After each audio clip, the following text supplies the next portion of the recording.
Sim, graças a Deus por podermos, mesmo com as condicionantes que conhecemos, estar aqui juntos e podermos abrir a palavra de Deus e aprender com ela. E a maior parte, né, como espero que tenham visto e tenham tido a oportunidade de aceitar, viram o meu desafio, né, a passagem que deixei lá no WhatsApp. Espero que tenham meditado alguma coisa, porque ajuda, e tenham lido, de preferência, um bocadinho mais para trás, principalmente, antes do capítulo, do versículo 10 do capítulo 6, mas, entretanto, podemos ir abrindo em Efésios, capítulo 6.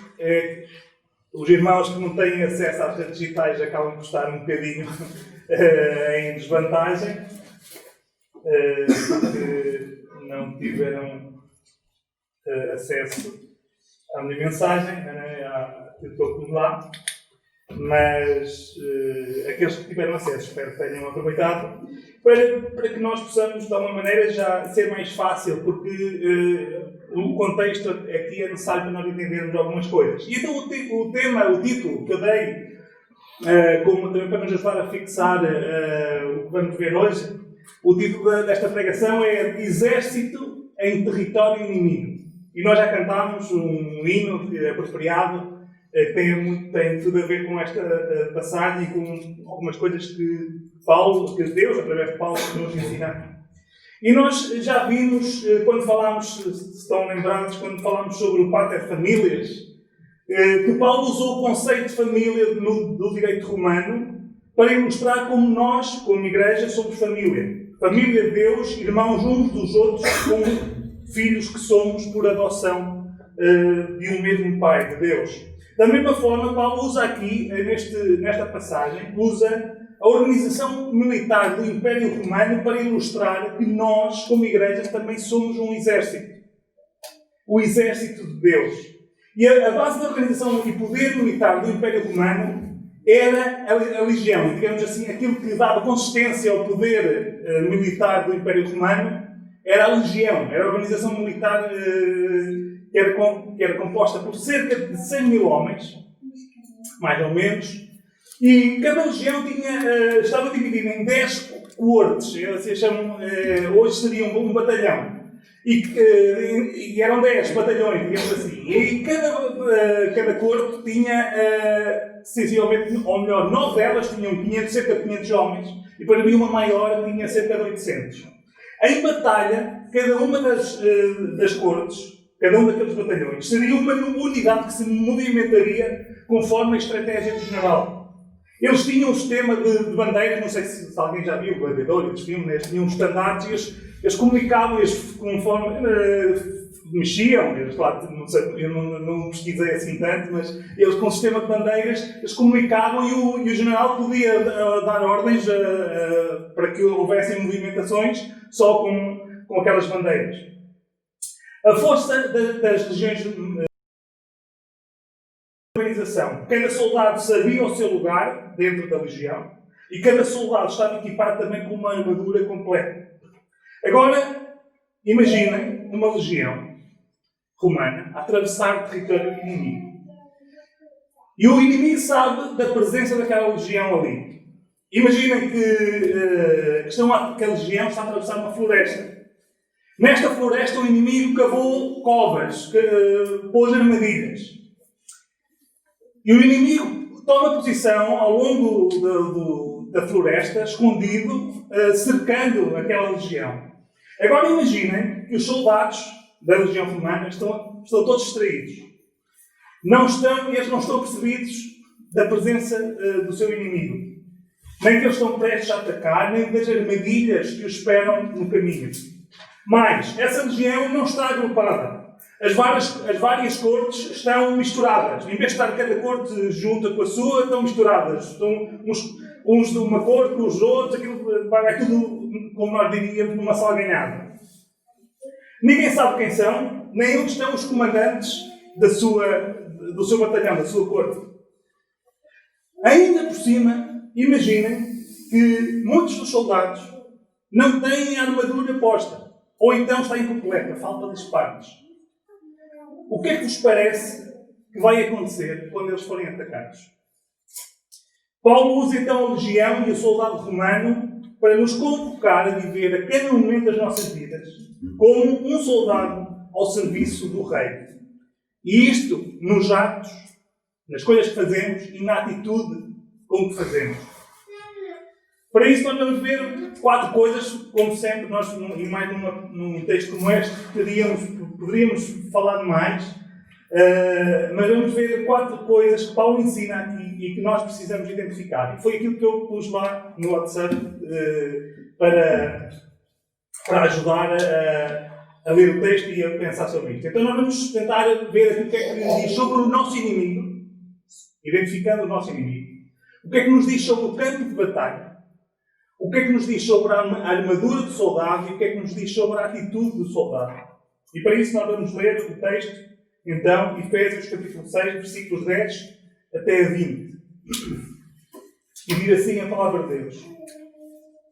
No demais, irmãos meus, fortalecei-vos no Senhor e na força do seu poder, revesti-vos de toda a armadura de Deus, para que possais estar firmes contra as astutas ciladas do diabo.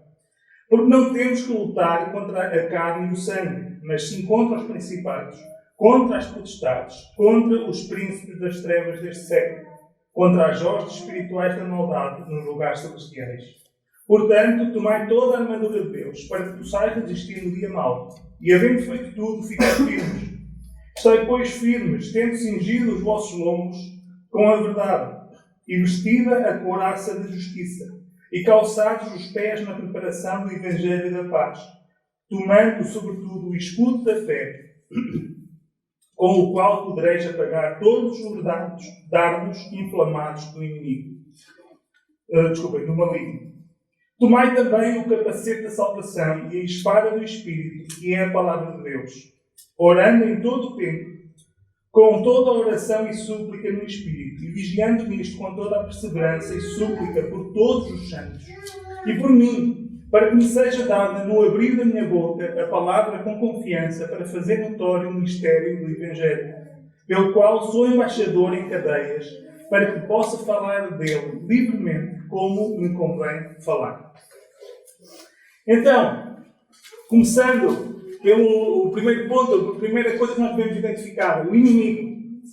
E nós, no versículo 12, Paulo diz claramente que o inimigo não é carne, porque não temos que lutar contra a carne e o sangue. Não é carne e o sangue.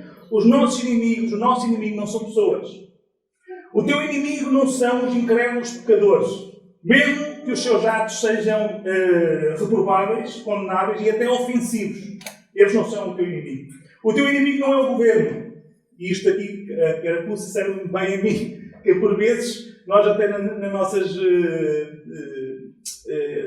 convicções políticas ou apreciação daquilo que se passa, às vezes podemos confundir facilmente com isto. O teu inimigo não é o governo, não são os deputados ou qualquer outro órgão do Estado. Mesmo que façam leis injustas ou apliquem a lei de forma injusta. O teu inimigo não é um partido, não é o André Ventura ou a Catarina Martins, conforme os extremos, ou todos aqueles que pensam como eles. Mesmo que defendam ideias e políticas totalmente contrárias à vontade de Deus. O teu inimigo não é o teu patrão ou o teu chefe, mesmo que ele seja injusto, mesmo que ele até te maltrate, que seja desagradável e que te persiga. O teu inimigo também não é o teu empregado, mesmo que seja um péssimo funcionário. O teu inimigo não é o Estado, mesmo que pareça que é um sócio, tal é a carga de impostos que o Estado cobra.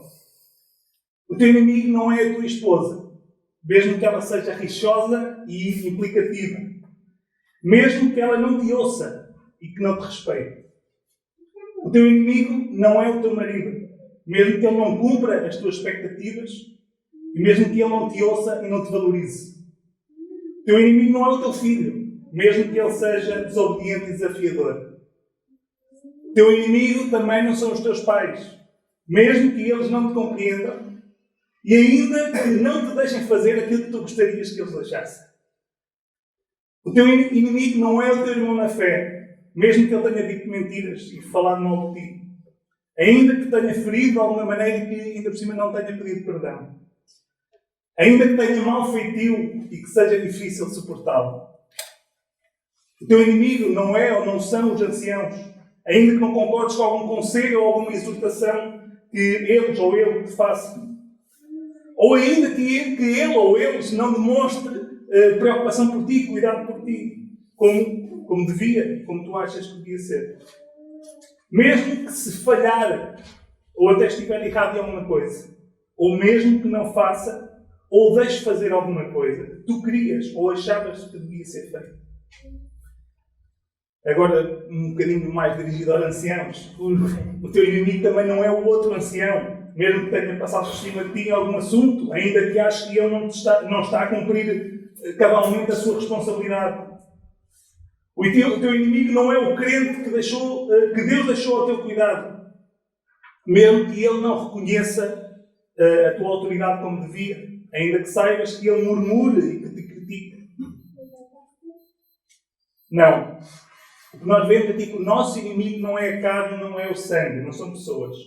Paulo deixa bem claro no versículo 12 e 11. 11 e 12. Podemos ler: revestivos de toda a armadura de Deus para que possais estar firmes contra as astutas ciladas do diabo. Porque não temos que lutar contra a carne e o sangue, mas sim contra os principados, contra as potestades, contra os príncipes das trevas deste século, contra as hostes espirituais da maldade nos lugares celestiais. O nosso inimigo é o diabo, é Satanás, e são todos os anjos caídos que o seguem.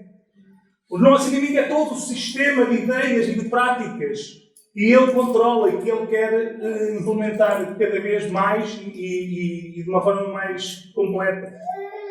E no versículo 11, Deus dá-nos uma certeza. É que o diabo tenta ativamente fazer com que caiamos em pecado. É um ato contínuo, deliberado. E ele tem estratégia. Não é simplesmente como nós, muitas vezes, infelizmente, fazemos as coisas. Olha, talvez se der, dá, se não der, olha, faz de qualquer maneira. Não, o diabo tem estratégia. Ele prepara de antemão ciladas para nos fazer cair. Então, se nós temos um inimigo, isso significa que nós estamos em guerra. E para perceber que tipo de guerra nós estamos a travar, precisamos também de entender bem em que terreno aquela se trava. Qual é o campo de batalha? E este é o segundo ponto. Qual é o campo de batalha? Paulo está aqui a falar numa batalha espiritual. Mas será que é batalha espiritual como nós ouvimos hoje, ou muitas pessoas falarem, e eu já tenho dado este alerta e é sempre bom, para nós termos cuidado com aquilo que ouvimos na internet. Há muita coisa boa, mas há muito ensino errado por pretensos evangélicos, pretensos pastores, pretensos profetas e outras coisas.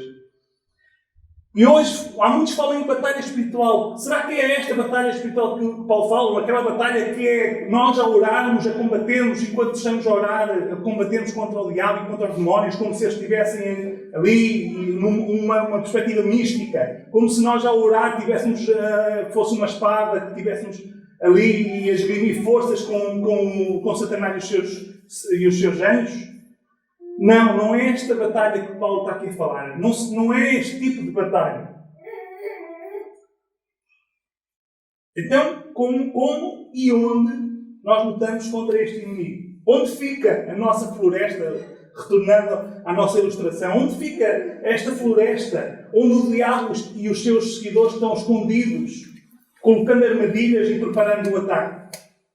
Então, para isso, nós temos que ver o que Paulo estava a falar antes deste texto. O contexto. Por isso é que eu estava a dizer que era quem leu para trás, ou quem tem vivo o que Paulo ensina em Efésios, é mais fácil. No capítulo, e eu vou só resumir, nós nem sequer vou referir alguns versículos. Quem quiser ir acompanhar pode, mas não dá para lermos, uma questão de tempo. Mas Paulo, do capítulo 1 ao capítulo 3, Paulo fala da vocação com que nós fomos chamados. Nós já falámos disso, em outras, não só eu, mas em concreto quando falámos sobre o Pater Família, né, no dia do batismo do Gonçalo, do Tiago e do Levi. Nós falámos sobre isto. O capítulo 1 a 3, então Paulo fala da vocação com que nós fomos chamados. Nós, de pecadores mortos, nos nossos pecados, nos nossos delitos, passamos para filhos de Deus, fomos trazidos de pecadores mortos, nos nossos casos, fomos mudados a nossa condição para filhos de Deus por adoção, salvos por Cristo e habitados pelo Espírito Santo. E com o propósito de nós sermos para o louvor da sua glória, da glória de Deus. Para sermos, como igreja, uma demonstração prática, visível da graça de Deus. Depois, nos capítulos 4 a 6, Paulo mostra-nos como é que na nossa vida diária nós podemos revelar esta graça de Deus e servir para a glória de Deus. Isto também tem muito a ver com aquilo que o Samuel falou há 15 dias atrás. A forma é diferente, mas o sentido é o mesmo. Uma igreja voltada para cima, ou seja, voltada para Deus, é uma igreja voltada para dentro, que se preocupa uns com os outros, e é uma igreja voltada para fora, para atingir, para desempenhar a missão da igreja, para a proclamação do Evangelho, para fazer discípulos. Mas no contexto hoje, nós podemos dizer então, juntando as ideias, é que a guerra é a missão da igreja. A igreja é um exército em missão. A igreja não é um exército parado no seu quartel, a igreja é um exército em missão. E o campo de batalha é a nossa vida diária. É, como Paulo também diz, é andar de forma digna, conforme a vocação que nós fomos chamados. Mas como e onde? Na prática, como é que isto faz? Então, o campo de batalha, nós vemos aqui em Efésios, o campo de batalha começa primeiro na nossa mente e no nosso coração. Porque no capítulo 4, nos versículos 22 a 24, Paulo vai dizer aos Efésios, diz-nos a nós, que é necessário despojar-nos do velho homem e revestir-nos do novo homem que é segundo Deus. Ou seja, não é simplesmente deixar de fazer umas coisas e passar a fazer outras. É ser transformado à semelhança de Jesus. É fazer o que é justo com a motivação de agradar a Deus.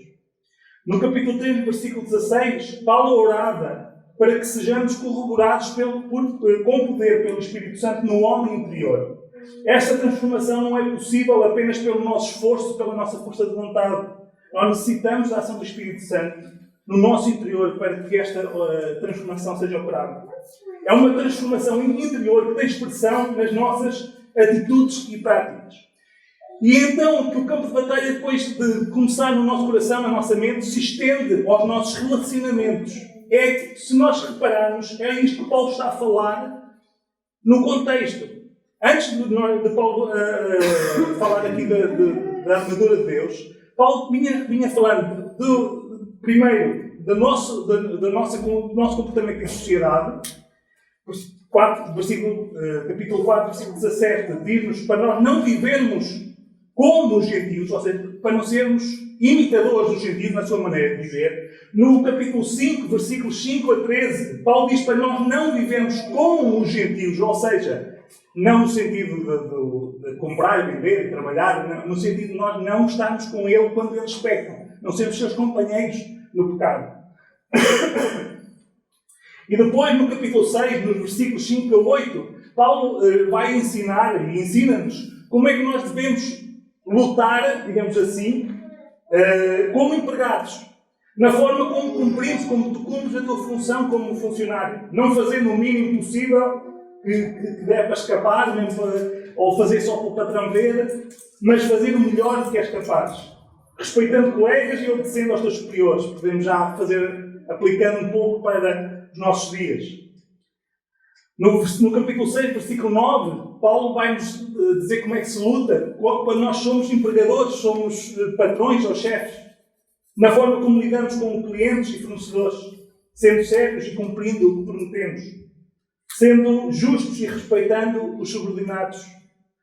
Paulo fala, e nós aqui já podemos aplicar também para os nossos dias, a forma como nós vivemos como cidadãos, cumprindo as nossas obrigações perante o Estado, obedecendo às autoridades, tendo uma consciência cívica, respeitando o espaço público, aquilo que é de todos, e intervindo, fazendo aquilo que nós podemos na sociedade para ajudar quando temos capacidade para isso.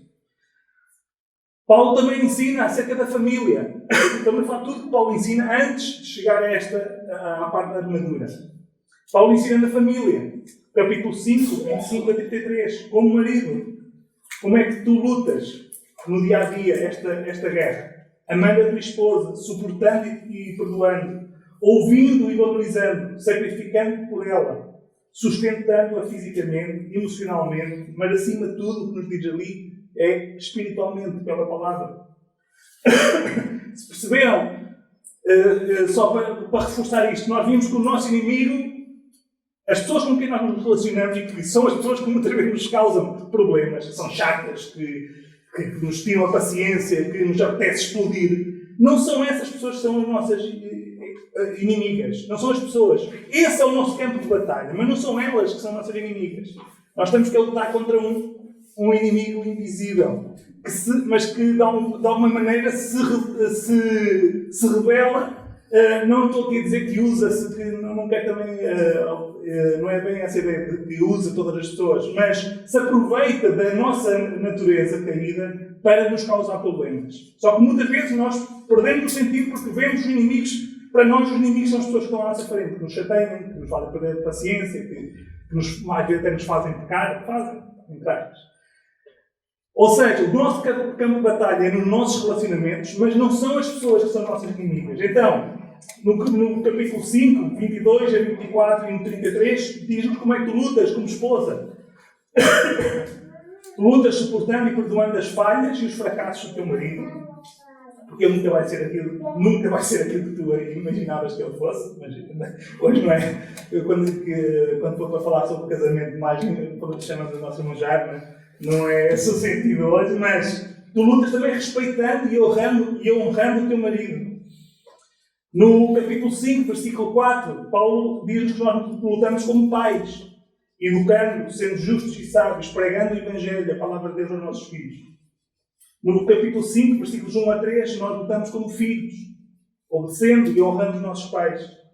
E na igreja nós lutamos como irmãos, não como os irmãos, mas como irmãos.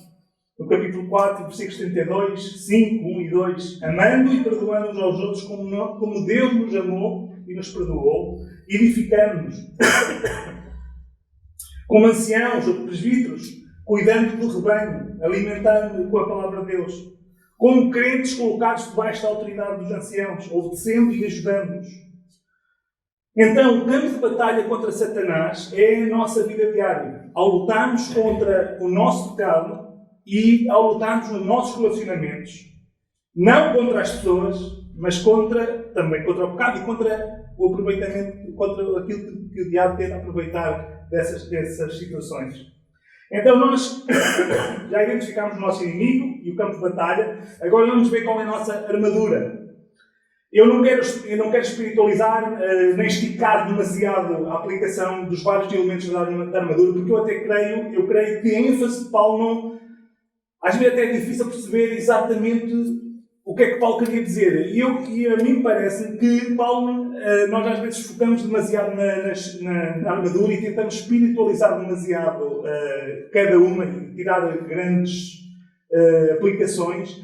E eu creio que a ideia de Paulo estava mais a transmitir a ideia de que nós, como soldados, precisamos estar equipados e precisamos ter a atitude do soldado. Mas mesmo assim, eu creio que, e vamos tentar tirar alguma... Cada parte da armadura pode nos ensinar também alguma coisa. Então, começamos. Qual foi a primeira? Nós não podem ir a cumprir, não vamos ler, mas qual é a primeira peça da armadura? É o cinto da verdade. Então nós precisamos estar seguros e falar toda a verdade de Deus.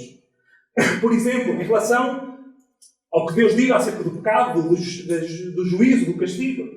Mas também em relação a coisas que hoje em dia são mentiras que são propagadas, como a ideologia de género ou outras. Mas nós precisamos falar a verdade uns com os outros. Na família, na sociedade, com os nossos colegas, com os nossos patrões, chefes, por aí fora. Mas também na família, entre marido e mulher, com os filhos, com os pais. Na igreja, uns com os outros. Não as meias verdades, não aquelas meias palavras. Nós precisamos falar a verdade, porque como o meu pai costumava dizer, e eu tinha toda a razão, que a verdade não faz mal a ninguém. Nós às vezes achamos que a verdade pode fazer mal a alguém. A verdade não faz mal a ninguém. E o próprio Senhor Jesus disse que a verdade liberta. É óbvio que eu estava a falar mais concretamente em relação à verdade em relação a si mesmo. Eu era a verdade. E a verdade, naquele contexto, era libertar do pecado, mas aplica-se a tudo o resto. A verdade liberta. Então precisamos falar a verdade uns com os outros. A segunda peça da armadura, couraça da justiça. Em primeiro lugar, obviamente, se nós quisermos atribuir um significado, vamos ter que dizer que, em primeiro lugar, é a justiça de Cristo que nos protege. A couraça protegia a parte do peito. O que nos protege não é a nossa própria justiça, é a justiça de Cristo, em primeiro lugar. Mas também é no sentido de nós termos uma conduta justa. Se nós agirmos de forma justa, isso servirá de defesa se nós formos acusados. Agora, se nós formos injustos e formos acusados, já não teremos nada que nos defenda. Então, é no sentido da justiça de Cristo, mas é também no sentido da nossa maneira justa de viver, de fazer as coisas de forma justa, correta, de acordo com a vontade de Deus. Depois, Paulo fala-nos das sandálias. Aquilo era uma peça própria, isto era meia sandália, meia bota, mas pronto. Sandálias da preparação do Evangelho da Paz. E as sandálias indicam movimento. A igreja é um exército que está na ofensiva, como já vimos, em território inimigo. A igreja não é um exército que pode andar descalço porque está no ambiente controlado do quartel. A igreja é um exército que está na ofensiva, em território inimigo. Mas o que é interessante é que o nosso ataque é com boas novas da paz. Isto é um trocadilho que Paulo faz aqui. Ou melhor, é uma ironia, uma ironia, provavelmente, mas é o próprio Deus que troca os nossos conceitos, porque é uma ofensiva, mas é uma ofensiva com o Evangelho, com as boas novas da paz. Não é como o mundo faz, que é uma ofensiva com guerra, com morte e com destruição. É uma ofensiva do Evangelho da paz. E nós proclamamos a mensagem que Deus fez a paz através de Cristo. E essa paz está acessível, é possível ser recebida por todo aquele que crer. É esta a ofensiva que nós temos para fazer a este mundo.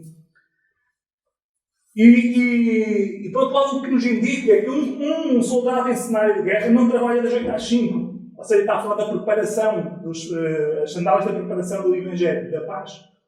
Um soldado não trabalha das 8 às 5. Não é como aquela fábula do soldado que era toda a guerra já abriu, né? Que era muito engraçada, mas. E nós às vezes vivemos assim, pensamos que somos soldados deste género. Aqui eu pego a X, aqui sou crente, né? Depois quando chego aqui ou acolá, pronto, retiro a farda e vivo de outra maneira. Não. Nós devemos encarar a nossa vida como uma forma de constantemente proclamar o Evangelho de Deus.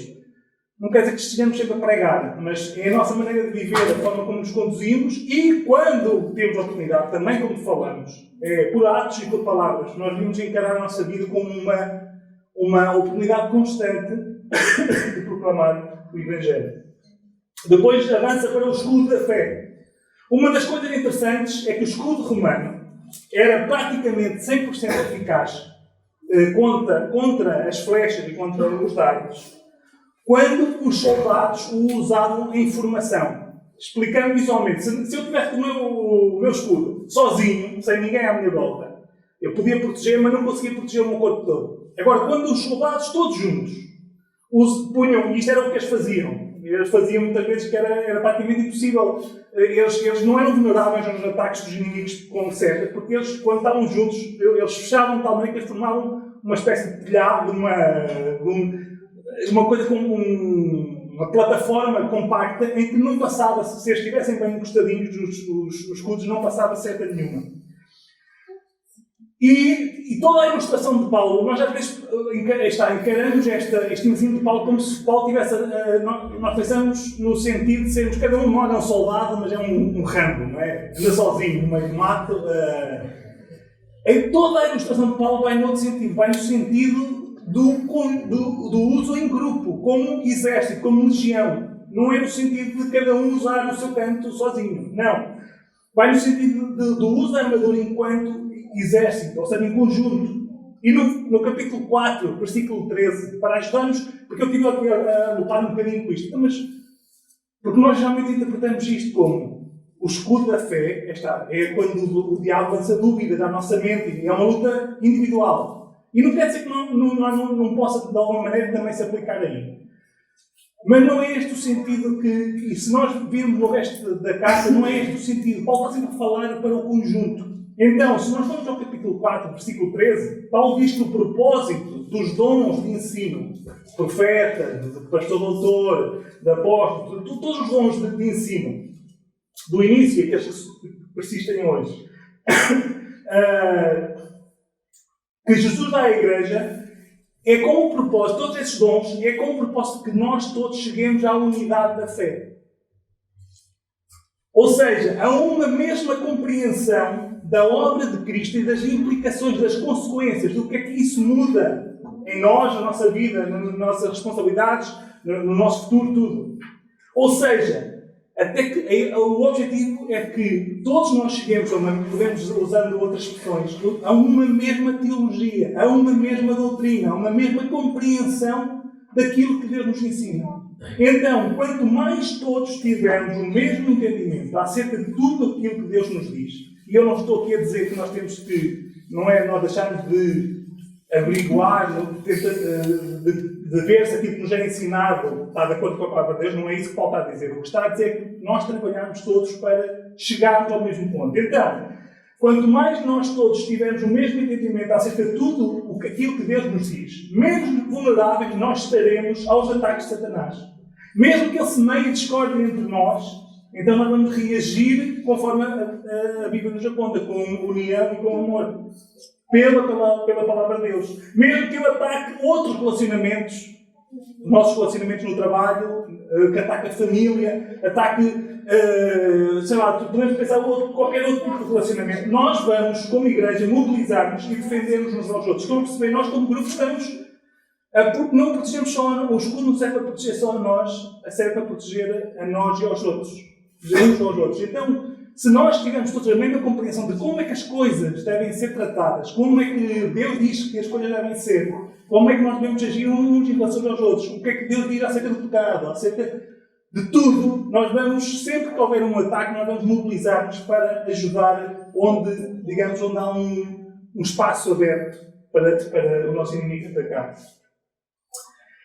Seguindo, capacete da salvação. Capacete, obviamente, protege a cabeça. E eu aqui creio mais que se aplica a questão das dúvidas, uma proteção contra as nossas dúvidas. O facto de que a nossa salvação é a obra de Deus protege-nos das dúvidas. O capacete da salvação protege-nos de nós termos dúvidas acerca da nossa própria salvação, porque a salvação pertence a Deus. E por fim, a espada do Espírito. Esta é a única arma ofensiva da armadura. Todas as outras armas são defensivas. E nós, tal como Jesus fez quando foi tentado por Satanás, é com a palavra de Deus que nós podemos contra-atacar. Não é com a nossa força, com inteligência, é com a palavra de Deus. É pela palavra de Deus que sabemos responder a cada situação difícil que nos aparece. Isto é interessante porque se nós lutássemos contra a carne e o sangue, então nós poderíamos desenvolver estratégias humanas para vencer. É o meu patrão que fez-me aquilo, então eu vou aqui arranjar maneira de o meu colega, o meu empregado. Se nós tivéssemos todos os nossos relacionamentos, aí a minha mulher fez, então, quer estar e tu vais ver, eu cá te espero, né? Se nós lutássemos, se o nosso inimigo fosse humano, nós podíamos usar estratégias humanas. Mas como o nosso inimigo não é humano, não é carne nem sangue, nós só podemos utilizar aquilo que a Bíblia nos diz para utilizar. Ou seja, estratégias de Deus. Nós, por exemplo, eu costumo brincar, estou a fugir um bocadinho aqui, mas há aquele versículo, né, para quando nos fazem mal, nós fazemos o bem àquela pessoa para amontoar brasas sobre a sua cabeça. Né? É uma vingança espiritual. Aí tu fazes mal, então vou-te fazer bem, que depois tu vais ver. Então, se for assim, também há também a fazer mal. Isto é brincar, obviamente. Aí já estamos nós somos capazes de fazer isso. Eu sou capaz, eu faço isso. Então eu vou-me vingar de ti, vou-te fazer o bem só para que Deus depois te castigue. Isso também já estragamos tudo. Mas a questão é que como nós lutamos uma luta espiritual, como não é contra a carne e o sangue, nós não usamos estratégias humanas, ou não devemos, é o que o Paulo nos está a ensinar, nós usamos estratégias espirituais, e para nós encontrarmos estratégias espirituais é só pela palavra de Deus, só usando a palavra de Deus. E por fim, nós vemos a atitude do soldado. E basicamente, embora nós pudéssemos tratar isto de uma forma mais detalhada, basicamente nós podemos dizer que a atitude do soldado é a oração. Nós muitas vezes, o que me fez pensar neste texto foi exatamente eu ouvir várias vezes e colocar um bolso miudinho que a oração é uma arma. A oração não é uma arma. A oração não está incluída na armadura. A oração é a atitude do soldado, é completamente diferente. E nós, um dos problemas é que nós, por exemplo, um dos problemas é que nós não usamos, não oramos. Mas quando oramos, nós sempre usamos como arma. Como se fosse como eu dizia para aqueles que conheciam aqueles animados do Sengoku, né? Usamos como Kamehameha, que é uma coisa, uma ação de poder, como é que se diz? Tive uma olhada, assim, não é, a gente não usa como falta-me agora, é uma conjuração. Não sei se é assim, já. Mas nós usamos como arma e a oração não é uma arma, a oração é uma atitude. O que é que Paulo nos diz aqui? Ele mostra-nos mas 3 aspectos sobre a atitude do soldado. Eles falam-nos na humildade. Logo de início, porque no versículo 10 nós vemos que a força e o poder revestidos com a força e o poder de Deus. A força e o poder não é nossa. Logo aí, Paulo está a mostrar que é necessário nós sermos humildes e reconhecer isso. No versículo 11, diz-nos, e depois na descrição mais à frente, no 13, diz-nos que a armadura é de Deus, não é nossa, não somos nós que arranjamos a armadura, nós só temos que tomá-la. A armadura é de Deus. Por isso não há motivo de orgulho quando nós vencemos batalhas, quando as coisas correm bem, quando nós até ficamos felizes e sem problema de termos feito aquilo que Deus manda. Não há motivo de orgulho porque nem a força nem a armadura são nossas. E no versículo 18, vamos ler só para reforçar. Orando em todo o tempo, com toda a oração e súplica no Espírito, e vigiando nisto com toda a perseverança e súplica por todos os santos. Por todos os santos, o 18 até. Ao orar, tu reconheces que precisas da armadura e do poder de Deus. E reconheces que tu, além de precisares da armadura e do poder de Deus, tu ainda precisas de ajuda para usar a armadura. Mas, ao orar, aqui Paulo fala-nos não só de orar por nós, mas de orar pelos outros.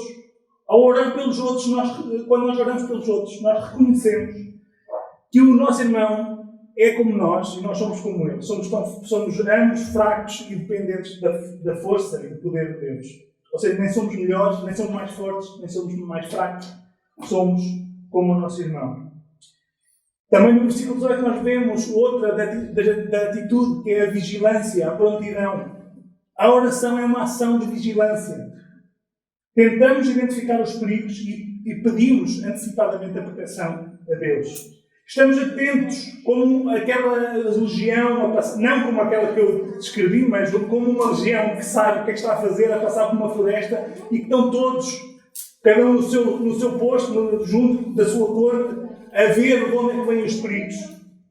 Então Paulo insta-nos aqui a vigiarmos em oração por nós e pelos outros, como um soldado que se preocupa com o seu companheiro, que não se preocupa só em defender-se a si, mas em defender todos os outros, toda a legião. Quando nós estamos a vigiar, por isso é que eu disse vigilância e prontidão, quando nós estamos a vigiar, nós estamos prontos para agir. Nós estamos distraídos, ainda demoramos tempo para reagir, mas quando nós estamos vigilantes, nós estamos prontos para agir. E em terceiro lugar, no versículo 18 também Paulo fala-nos da atitude de firmeza. A oração é um ato de perseverança e de firmeza. E isso é um dos pontos que Paulo também repete aqui. Diz que é para nós ficarmos firmes quando vier o dia mau. Porque o dia mau vai aparecer. Não diz se aparecer. Quando vier o dia mau, para nós estarmos firmes, estarmos vigilantes, estarmos apercebidos, estamos prontos para agir e ficamos firmes. Então a oração é um ato também de perseverança e de firmeza. E nós já vimos isso na sexta-feira, para quem teve a oportunidade de estar cá. e vamos continuar a ver certamente também. Não foi muito de falar sobre oração, mas nós na sexta-feira falámos sobre esta ideia de persistir, de ser perseverantes em oração. Então nós, se realmente queremos resistir firmes aos ataques de Satanás, temos que tomar a armadura de Deus e pedir a ajuda de Deus. E é interessante também no versículos 19 e 20, é que Paulo pediu para orarem por ele. E por mim, orar por vocês e por todos os santos, e por mim, para que me seja dada, não abrir a minha boca, a palavra com confiança, para fazer notório o mistério do Evangelho, pelo qual sou embaixador em cadeias, para que possa falar dele livremente, como me convém de falar. Primeiro, nós vemos que Paulo descreve bem também a missão da Igreja, e ele próprio, de uma forma particular, foi chamado por Deus para proclamar o seu Evangelho, mas ele pede a oração para ele, para cumprir ele a sua missão. Ele sabia que precisava do poder de Deus para se manter firme e cumprir a sua missão. Então, nós certamente não nos consideraremos mais fortes que o apóstolo Paulo. Se ele pedia oração, se ele percebia que precisava não só de orar por si, mas que os outros orassem por ele, então quanto mais nós. E Paulo estava com os pés calçados com as sandálias da preparação do Evangelho da Paz, porque ele fazia isso de uma forma, claro que ele foi chamado especificamente, nós não temos de ser todos como Paulo, mas ele estava no seu posto a cumprir a sua missão. Então, concluindo, para acabarmos, para fecharmos e guardarmos as ideias essenciais, nós somos o exército de Deus. E como igreja, aqui em Paralhó, nós somos como que uma região que faz parte do exército mais vasto. E nós temos que nos lembrar que nós estamos em território inimigo. Não por ser em Paralhó, apesar de haver, como dizem, índios, não é? Não nesse sentido, mas nós estamos em território inimigo. Isto é uma certeza, o nosso inimigo vai nos colocar armadilhas e vai atacar. Não é um se, como eu disse há pouco, é um quando. Nós sabemos. E o nosso inimigo vai usar pessoas e situações do nosso dia-a-dia. Chefes, colegas de trabalho, o marido, a mulher, os filhos, os irmãos da igreja. Ele vai usar pessoas ele vai tentar, pelo menos, usar pessoas para nos colocar dificuldades, colocar armadilhas. Então, o nosso campo de batalha é, em primeiro lugar, o nosso coração e a nossa mente. E depois, por extensão, logo a seguir, são todos os nossos relacionamentos. Esses são os nossos campos de batalha. É onde nós travamos a luta. Mas, ou seja, nós não travamos a luta diretamente, nós travamos da forma como nós lidamos com o nosso pecado e da forma como nós nos relacionamos uns com os outros. Na sociedade, com os incrédulos, na família e na igreja. E ele vai tentar dividir-nos. Isso é certo. Nas nossas famílias. E entre nós como irmãos. É uma das tragédias que por vezes nós deixamos, que nós não vemos as armadilhas. Eu já preguei, não sei se lembram, mas uma das minhas, eu creio que foi a segunda pregação que eu dei cá, era de alguma forma semelhante. Quando aos Coríntios, Paulo diz que nós não ignoramos os seus jardins. Eles não estavam a perceber que aquela situação com aquele irmão tinha pecado e que se tinha arrependido, mas eles ainda não o tinham recebido depois dele se ter arrependido. Primeiro, eles foram tardios em não tratar do problema do pecado daquele homem. Depois, quando eles já se tinham arrependido, estavam a ser lentos em perdoá-lo. E nós muitas vezes não percebemos que com situações semelhantes a outras, a nossa forma de agir lenta e inconsciente, falta a palavra, e que basicamente é negligente, a nossa forma negligente muitas vezes de tratar as situações, é uma oportunidade. Nós estamos a ignorar as astutas ciladas de Satanás. Nós estamos a deixar que ele abra brechas. E então, por isso, nós precisamos ser um exército equipado com a armadura de Deus. Nós precisamos ser um exército unido e coeso. Nós precisamos ser soldados com uma atitude de oração, que reconheçam a sua fraqueza e a dos outros, que estão vigiando, preocupando-se uns com os outros, que percebem que um problema com um irmão, uma família ou entre irmãos na igreja pode ser uma armadilha do inimigo. Ou vir a ser aproveitado por ele para causar divisão. Somos soldados que perseveram e resistem firme, lado a lado, um com os outros, para que a igreja, como exército que é, cumpra a sua missão. De fazer discípulos, proclamando o Evangelho, glorificando a Deus. Então, que nós, como igreja, sejamos de facto o exército de Deus, entrando em território inimigo, expandido o reino de Deus. Que assim seja. Vamos terminar com a oração, que eles puderem ficar de pé.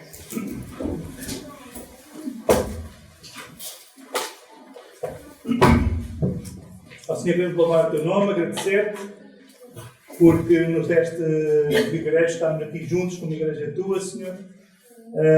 Também, não fisicamente, mas certamente em espírito, Senhor, os nossos irmãos também pensam em nós e nós queremos pensar neles também, porque não podemos estar aqui, certamente estarão também ou em casa ou noutra igreja local a reunir-se, Senhor. Queremos pedir-te, agradecer-te também, Senhor, ainda o facto de realmente nós podermos fazê-lo presencialmente aqui juntos, Senhor, e escutar a Tua Palavra, Senhor.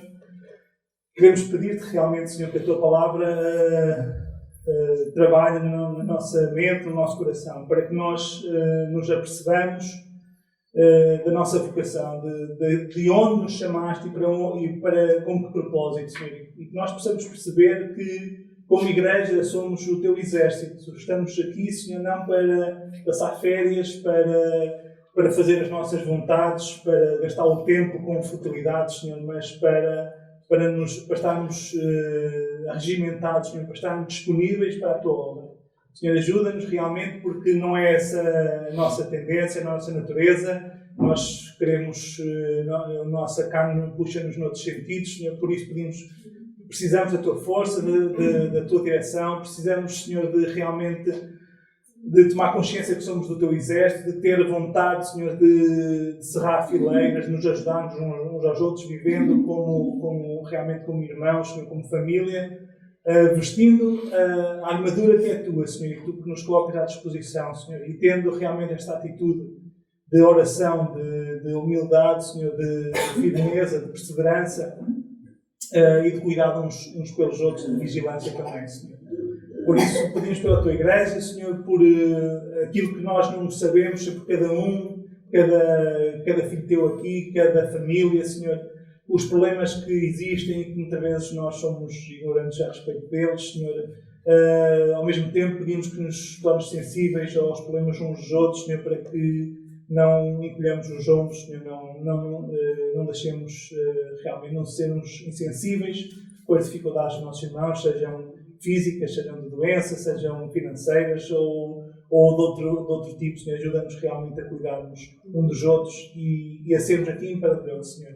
E em cada localidade onde o Teu povo daqui vive, Senhor, que nós sejamos realmente, Senhor, um foco de proclamação do Teu Evangelho, Senhor, do Evangelho da Paz, e que a Tua Igreja, Senhor, cresça em número, mas e também, Senhor, em conhecimento da Tua Palavra, em amor, Senhor, em obediência e em glória ao Teu nome também, Senhor. É o que nós queremos pedir, Senhor, pedindo que continues a ser connosco o resto do dia, pedimos pelos irmãos que estão a passar por dificuldades, por problemas de saúde, os irmãos mais velhos em particular, Senhor, pedimos pelas necessidades do Teu povo, que Tu, melhor que nós até sabes, Senhor, e queremos entregar tudo nas Tuas mãos, tudo pedindo e tudo agradecendo também, em nome de Cristo.